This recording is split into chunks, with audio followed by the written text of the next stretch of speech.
In this video, we are going to be showing you how to easily trim and cut your videos in Premiere Pro. To start, you can use the selection tool by clicking on it or pressing the V key on your keyboard. Set your time marker where you would like to trim to, and then click and drag the end of your clip to the marker.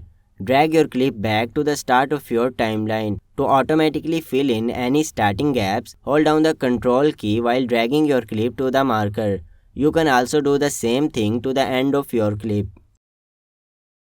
Now to make cuts in your video, you can either use the razor tool by clicking on it or pressing the C key on your keyboard. Once you have made your cuts, you can trim the middle of your clips in the same way as you would for the end of your clips. To delete a section of your video, you can hold down the Shift key while pressing the Delete key. This will automatically shift all of your clips to the left, avoiding any gaps. Alright, you can now efficiently trim and cut your videos in Premiere Pro. Thanks for watching this video and don't forget to hit the subscribe and like button.